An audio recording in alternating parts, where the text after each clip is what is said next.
Hi, welcome to the Intellectual Disabilities and Co-occurring Attention Deficit Hyperactivity Disorder talk. My name is Jessica Roblesant. I'm a psychologist who specializes in ADHD, and I've also worked extensively with folks with co-occurring intellectual disabilities, and I'm really excited to be part of this training for you.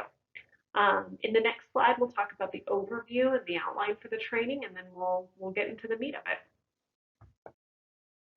So we have three parts of this training that we'll be going over today. Part one is where we'll review the criteria for intellectual disabilities.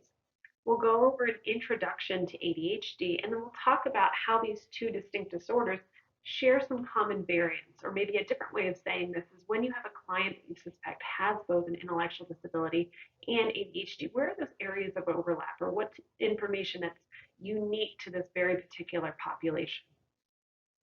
In part two, we'll be going over assessment-based information. So evidence-based assessment of intellectual disabilities, evidence-based assessment of ADHD, and then when we suspect that both are present, what's the evidence-informed assessment approach to identifying both intellectual disabilities and ADHD? The last part, part three, is where we'll go over treatment recommendations. So we'll go over treatment recommendations for ADHD and then treatment recommendations for the combination of both intellectual disabilities and ADHD. And then lastly, go into some nitty-gritty on some specific treatment components.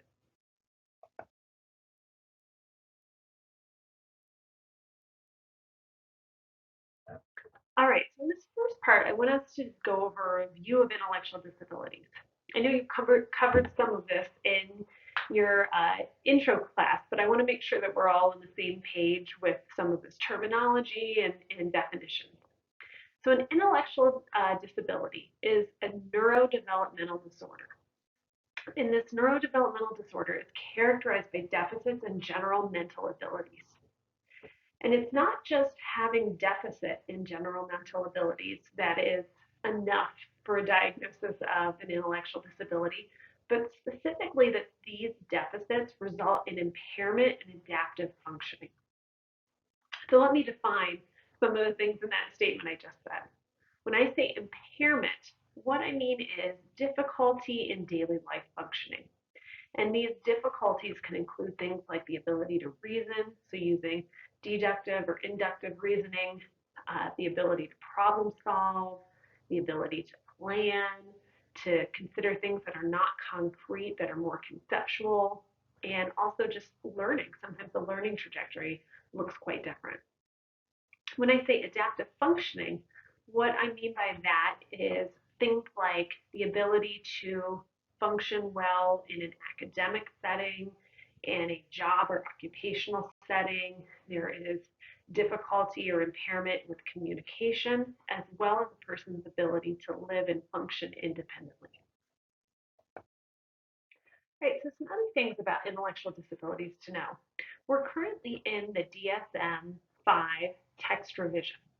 In previous editions of the DSM, so DSM-4 and prior, other terms were used in place of the intellectual disability. So some of the more historical terms have been things like mental retardation, and then later and intellectual and developmental disorder. So the current nomenclature, the current term we're using, the DSM, is an intellectual disability. And another change, other than just the name change, is that in our current DSM, there is an increased, and I think really appropriate focus on adaptive functioning. So considering things like a person's ability to live independently, their social functioning, in addition to their cognitive functioning. And there is a commensurate decreased reliance on simply IQ score.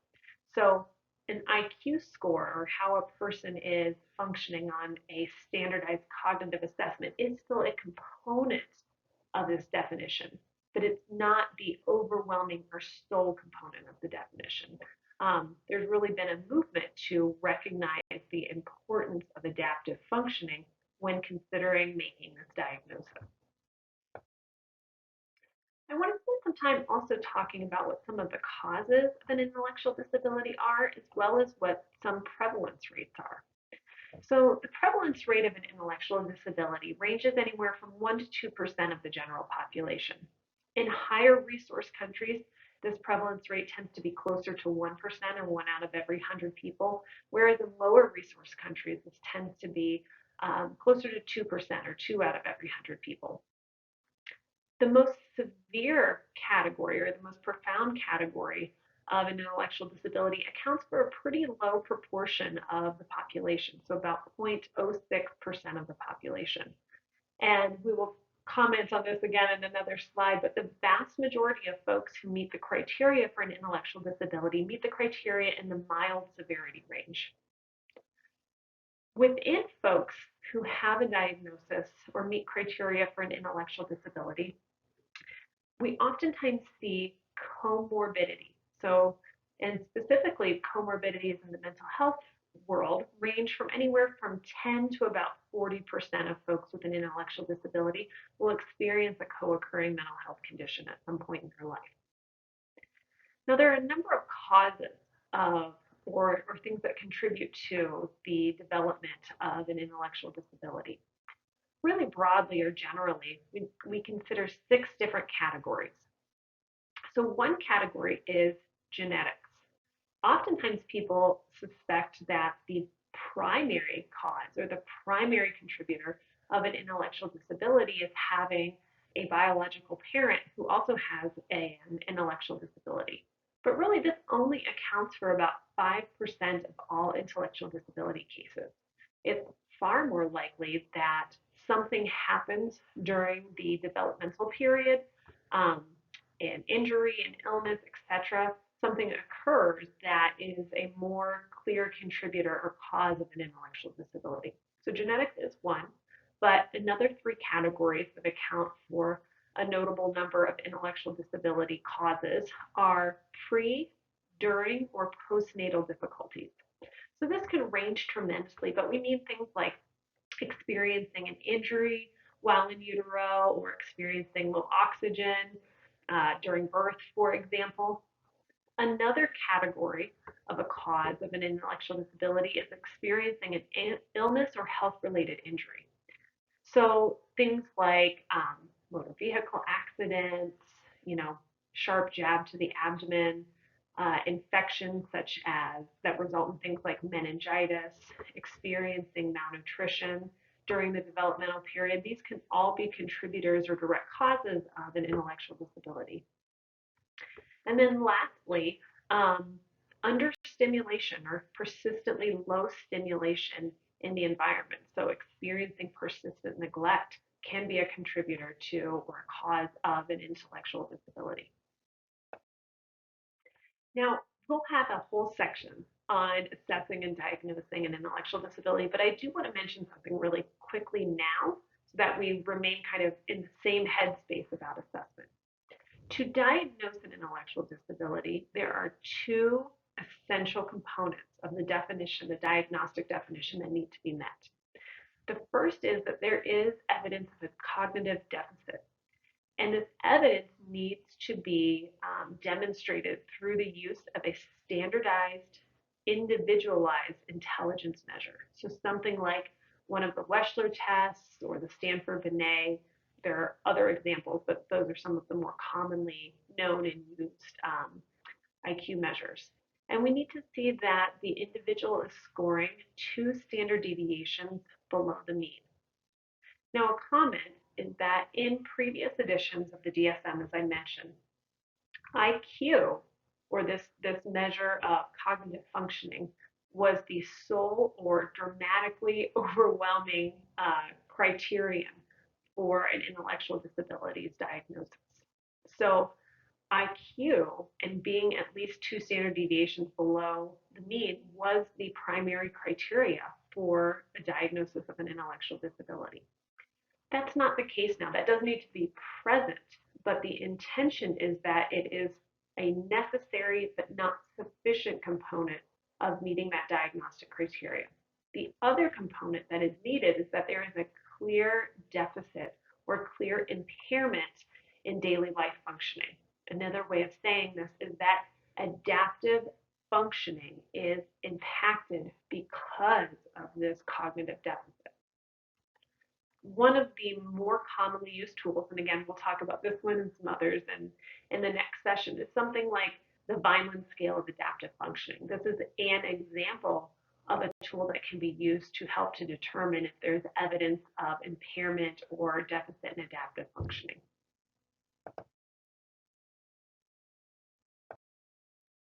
Another thing to consider and note about intellectual disabilities is that it is a neurodevelopmental disorder, which means that we need to continually take a developmental perspective when considering an intellectual disability.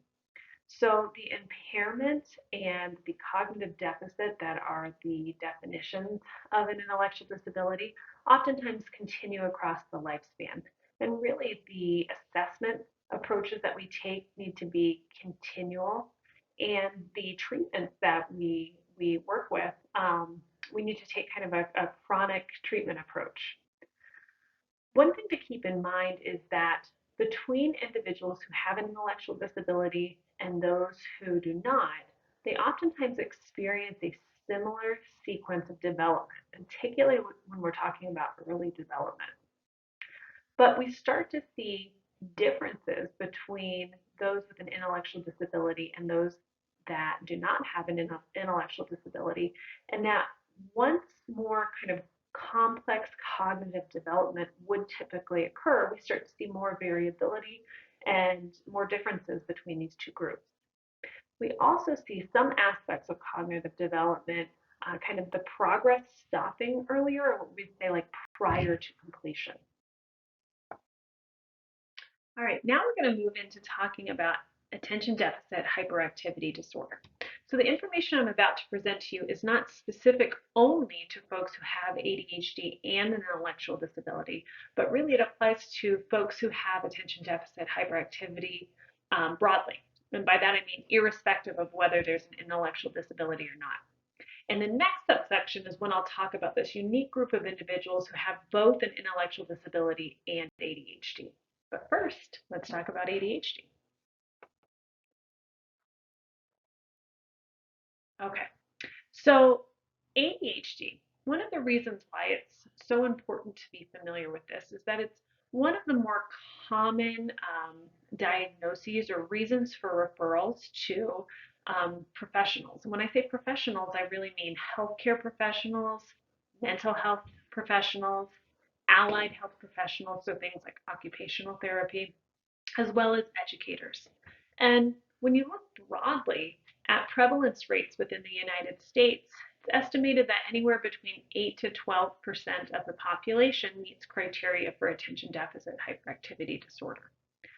Because of this high prevalence rate, makes this one of the most common behavioral referrals to healthcare professionals, one of the most common referrals or diagnoses that we see within the special education system.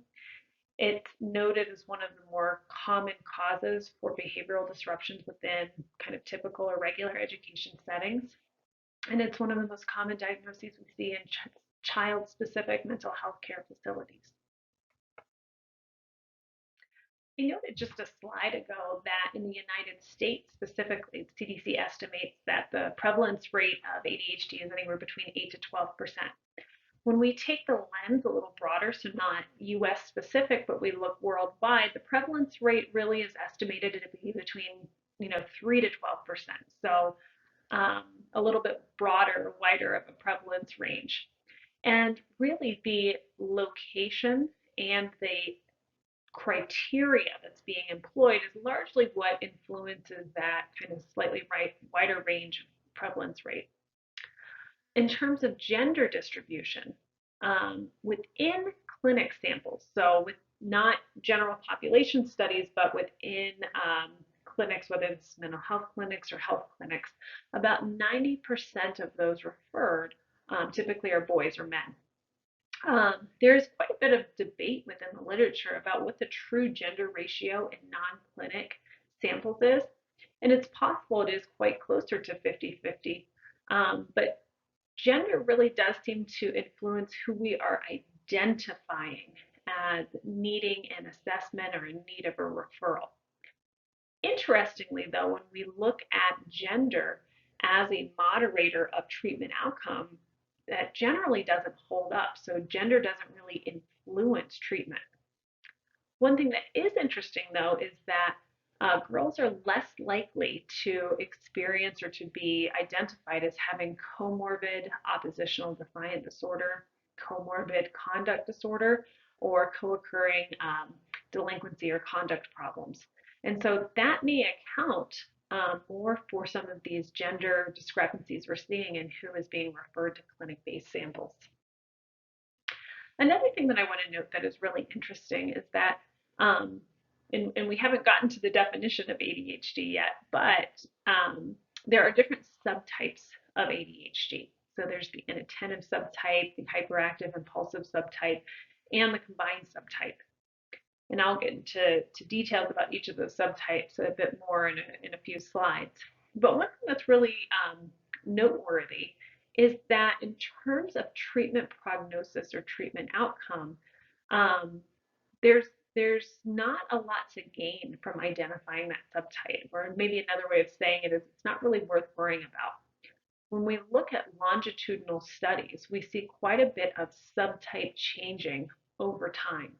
And so the subtype of ADHD, it's developmentally expected that it may change over time, and it also has very little predictive value in treatment outcome. Said another way, it doesn't really influence treatment directly. There's not one known cause of what causes or contributes to ADHD, but there are several competing hypotheses that in truth probably have a multiplicative or interactive effect on contributing to ADHD. So by that, what I mean is that we have a number of different possible explanations of what contributes to ADHD. There are brain-based explanations. So we know from brain imagery studies that for some folks with ADHD, there are structural brain differences between those with ADHD and those without. We also know that there's a fair bit of evidence that tells us that if you have someone in your immediate family with ADHD, it increases the likelihood that the offspring of that person will have ADHD as well. We also know that certain aspects of the environment can either contribute or cause ADHD-like symptoms or exacerbate ADHD-like symptoms. So for example, we know that smoking in utero, so let me say that a little differently, maternal smoking when a baby is in its developmental phase can increase the likelihood of ADHD by about 2.5 times. Beyond just the neonatal period, we also know that certain ways that caregivers can interact with their kids can exacerbate the presence of some symptoms or make those symptoms kind of land or present a little bit differently. So things like overcorrective or harsh or punitive disciplinary practices can have a harmful effect on kiddos, but can also exacerbate the symptoms of ADHD. And what's probably most truthful is that all of these things can interact at the individual level and contribute to the development of ADHD or ADHD-like symptoms. So, multiple etiologies or multiple causes exist both within a given case and then also across a population. As far as the prognosis for ADHD, this information comes from developmental longitudinal studies of kids diagnosed with ADHD in their elementary or early childhood years and then following them into their adolescence and adulthood. And what we know is that looking longitudinally, looking developmentally, when it comes to folks who are diagnosed with ADHD in childhood, they roughly break down into 1/3, 1/3, and 1/3. So about 1/3 of them have what we call a tolerable outcome.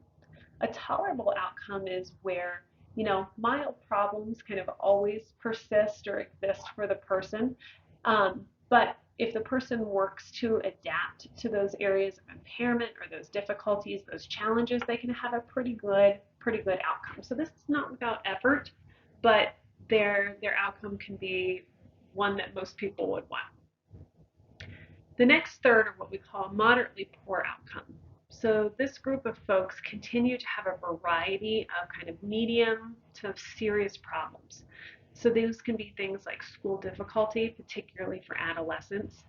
And we oftentimes see school underperformance or underachievement. They have difficulties adjusting to post-secondary education or training, as well as vocational adjustment difficulties. So they might be feeling like they're employed at a lower rank than they ought to be. They're more likely to experience disciplinary action on the job or to be fired from a job. When we continue into adulthood, we see both financial and interpersonal independence problems. So by that, meaning a lot of familial or spousal or caregiver support is needed for the person to be able to kind of organize themselves, function autonomously. They often report having, higher levels of financial difficulties, overspending, credit card debt, things like that. They also have interpersonal problems. So more relationship problems, more friendship-based problems. And then they also report higher levels of usage of tobacco, marijuana, alcohol, and other recreational drug use. And then lastly, about a third have what we call really bad outcomes. So very severe dysfunction or psychopathology, including interactions with the criminal justice system, repeated criminal activity, higher likelihood of being incarcerated, higher likelihood of developing substance use disorders or alcohol use disorders. Um, and so obviously we want as many folks as we can to not land in this middle or bottom third, but to land in the top third.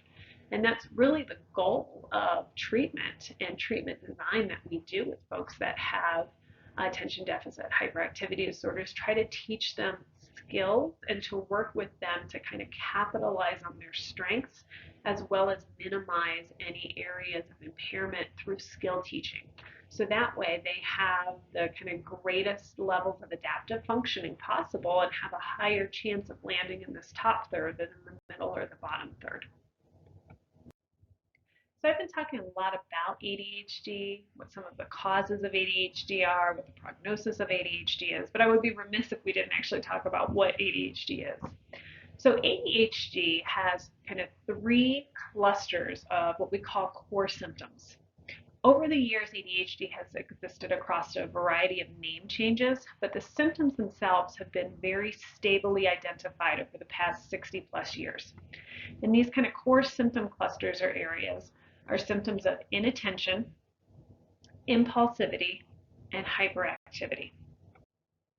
So by inattention, what I mean are symptoms or behaviors such as avoiding or having difficulty engaging in tasks that require sustained mental effort. So kind of seemingly desisting quickly or giving up quickly when things are difficult or hard. Losing things that are necessary for tasks or activities. Being easily distracted. Being forgetful. Failing to give close attention to work that requires kind of detail-oriented attention, making careless mistakes, not following through with instructions, or failing to finish things like homework, chores, or duties in the workplace. Now, I haven't read all of the symptoms of inattention. You can read the rest as I'm talking here, but the DSM-5-TR, current diagnostic tool, defines ADHD as having 6 or more of these symptoms in childhood, or 5 or more of these symptoms in adolescence and adulthood. And if that's the case, so if you have someone with ADHD who has 6 or more of these inattention symptoms, then they likely meet criteria, and I will be going over what the rest of the criteria is, but meet criteria for the primarily inattentive subtype of ADHD. Another subtype of ADHD is the primarily hyperactive or impulsive subtype. And so the kind of threshold of symptoms is similar to what it is for the inattentive subtype. So you need to have 6 or more symptoms if you're diagnosing someone in childhood, or 5 or more symptoms if you're diagnosing somebody in adolescence or adulthood. The symptoms of hyperactivity and impulsivity are things such as, always being on the go or, acting as if they're driven by a motor, excessive talking, high rates of interrupting or blurting out answers to questions before those questions have been asked, difficulty, waiting their turn, intruding onto others, running about or climbing inappropriately, leaving your seat, high levels of fidgeting, difficulty playing quietly. So again, you can kind of read over all of these symptoms as I continue talking. But if you're working with somebody who predominantly has these types of symptoms or these features, they would be ADHD predominantly hyperactive impulsive subtype. So I mentioned you can have the primarily inattentive subtype, and that's when you see overwhelmingly those symptoms for the past 6 months. The predominantly hyperactive impulsive subtype, when you see those types of symptoms for the past 6 months.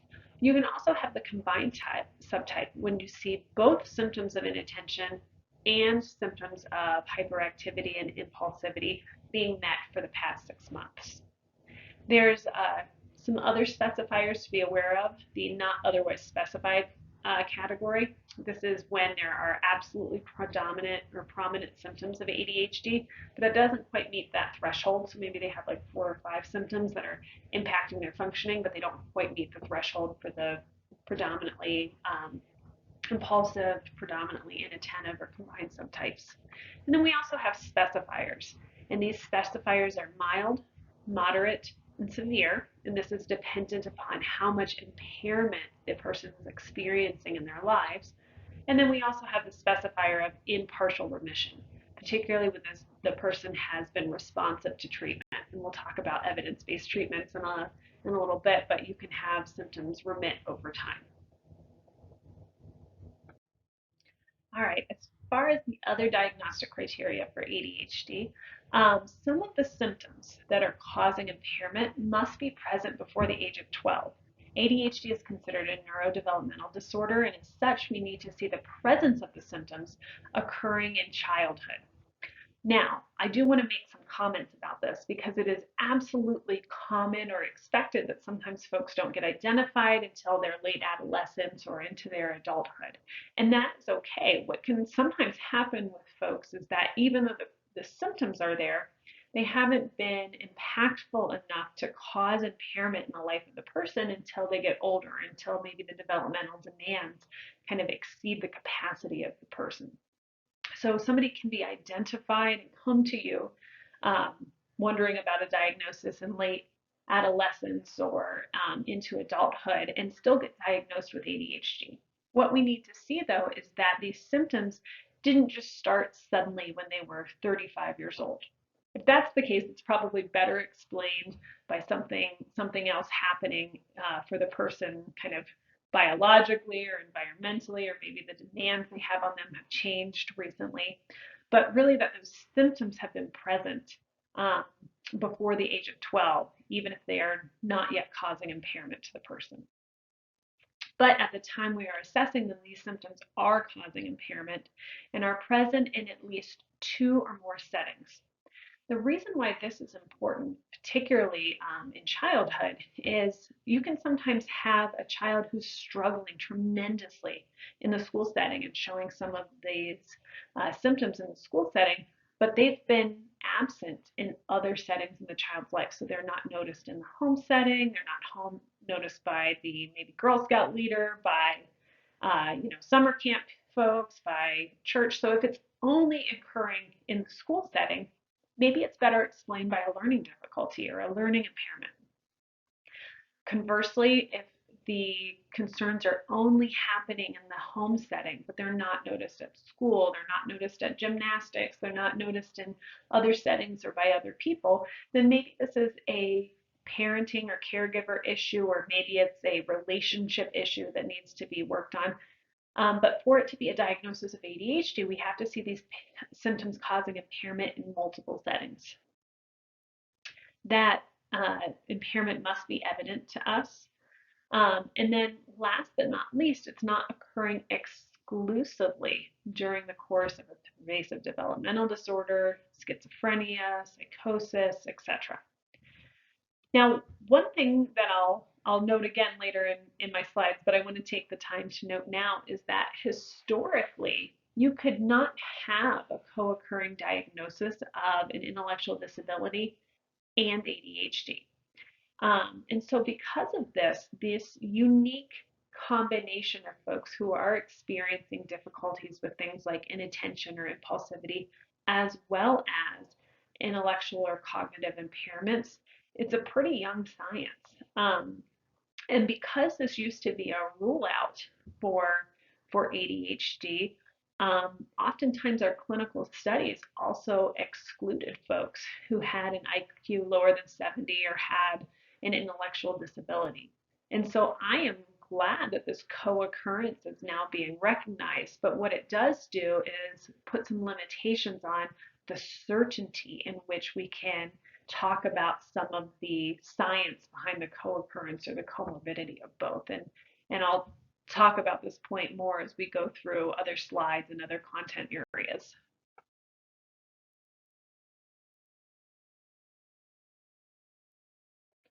All right, so now we're going to move into talking about the overlap between intellectual disabilities and ADHD.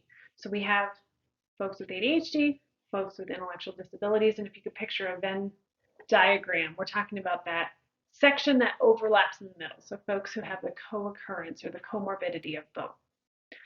So thinking about this distinct group, some things to keep in mind. Both intellectual disabilities and ADHD are under the same classification family in the DSM-5-TR, which is neurodevelopmental disorders. And there's some commonalities that need to be considered. For ADHD to be diagnosed, symptoms of ADHD must be present before the age of 12, so occurring basically in childhood, even if they don't cause impairment until later. And then additionally, the onset of an intellectual disability must occur during the developmental period of a person's life. So same thing, early to mid childhood. Continuing to think about this kind of unique subgroup of those with an intellectual disability and ADHD. For those with an intellectual disability, the most common mental health comorbidity is ADHD, with kind of a broad estimated prevalence range, but anywhere between 8 to about 40% of those with ID have co-occurring or comorbid ADHD. It's important to note, though, that the reverse is not true. So if you look at that group of folks with ADHD, the most common comorbidity is not an intellectual disability. The most common comorbidity is oppositional defiant disorder or conduct disorder. So externalizing behaviors that reach the level of diagnosis are what is most kind of commonly co-occurring with ADHD. For this unique subgroup, though, both ID and ADHD occur more frequently in males than in females, at least in clinic presenting samples. As I mentioned before, until quite recently, in those with an intellectual disability, the features of ADHD, so features of inattention, impulsivity, hyperactivity, all of the symptoms were thought to occur because of the general mental impairment experienced by those with an intellectual disability. And so because of that, this was a rule out criteria for ADHD. And then as I mentioned before, ID was so very often excluded from studies of treatment outcomes for folks with ADHD. This concept, by the way, of attributing the characteristics of something to another disorder is a form of a cognitive bias. And what we call it within the mental health world is diagnostic overshadowing. And this is important to keep in mind because not only does this happen in research studies, but also it happens in just our clinical work. And I'm going to give you an example of diagnostic overshadowing. It's okay to share. This is not specific to ADHD, but years and years ago, I worked with a little guy who did have a diagnosis of ADHD, and I was working with his mom too, and we were setting up some home-based strategies for her to use when she was interacting with him. And we were working on things like differentially giving her attention to the behaviors she wanted to see more of, and giving less attention to kind of mild behaviors that maybe were aggravating but weren't necessarily problematic. And as we were working together, she brought up to me that this kiddo had started doing what she was calling dinosaur noises, which were just kind of these like throat guttural noises, like a sound. I won't do that to you again.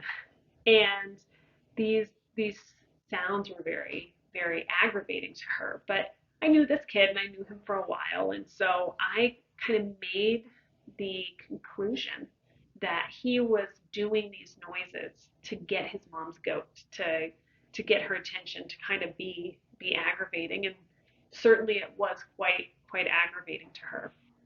And so we worked this into our home system as a behavior to work on with him.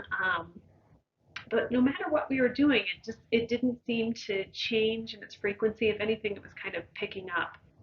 And I ended up referring her to a developmental pediatrician that I worked with, and he met with the mom and met with the kiddo and came to a very different conclusion than I had. He let me know that he was diagnosing Tourette's and that he saw this noise in particular as a verbal tic, and that there were other verbal and physical tics happening that I had just kind of looked past or attributed to something else. I was attributing this noise making to the ADHD instead of considering that maybe there was a co-occurring but more parsimonious explanation for these noises that he was making, which would be a tic disorder.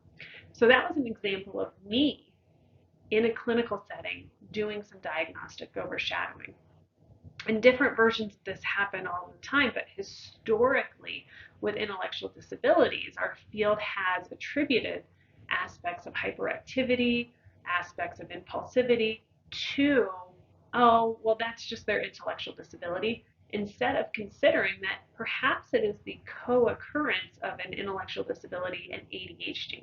And not everyone with an intellectual disability shows symptoms of hyperactivity, shows symptoms of impulsivity, shows symptoms of inattention. That's a distinctly different disorder that can co-occur, but is not part and parcel of an intellectual disability.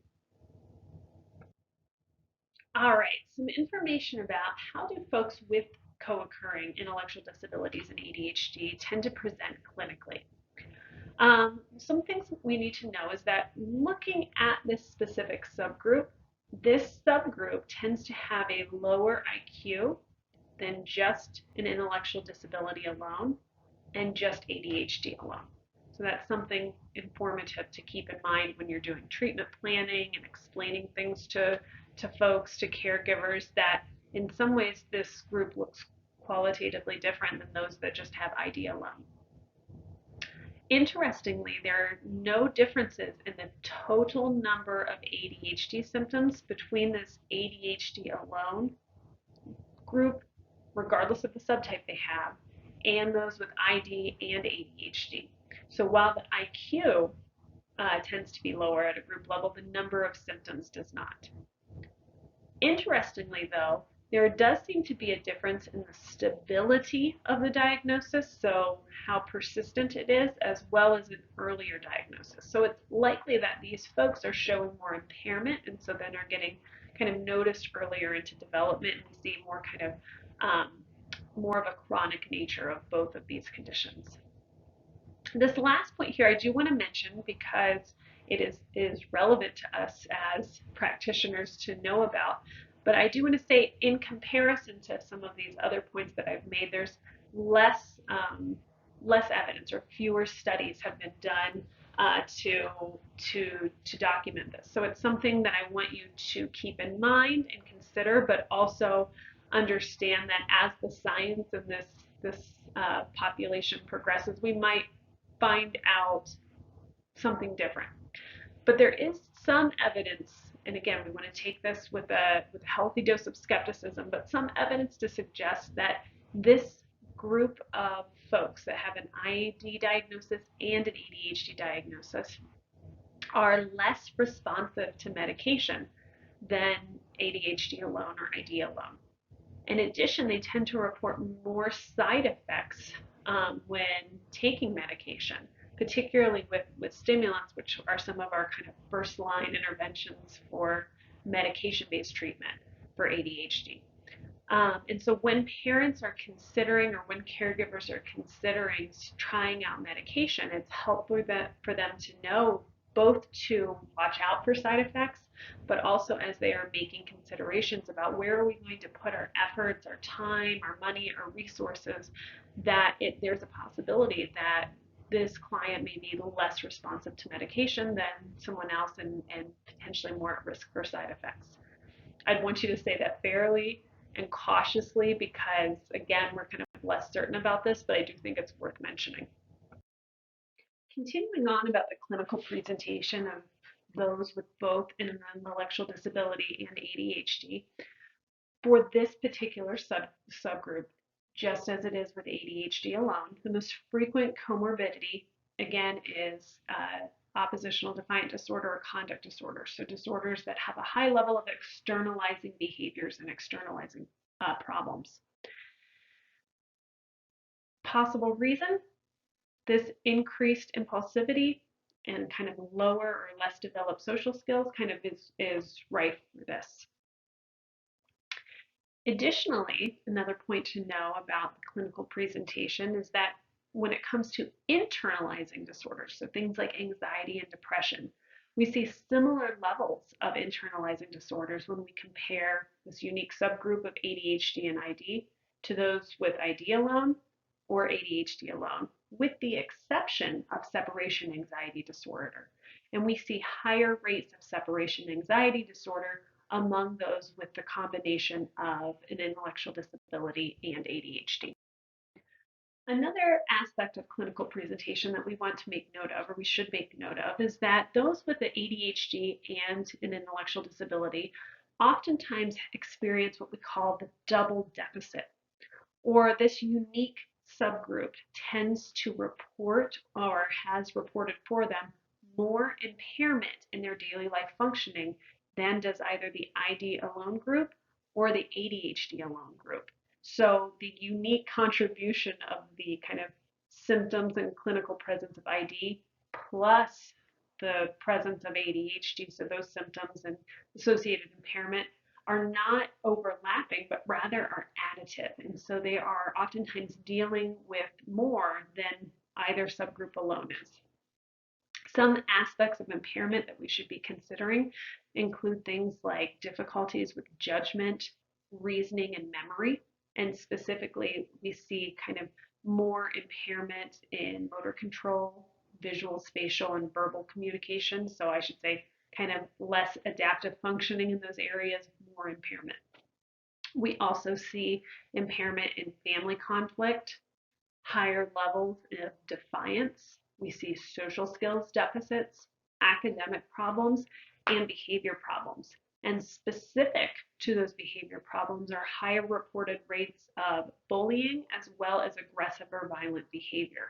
And these two things specifically seem more associated with aspects of hyperactivity than they do with inattentiveness. So when we're screening and we see kind of higher rates of hyperactivity or impulsivity, we also want to check in about how is that playing out or kind of manifesting in social relationships.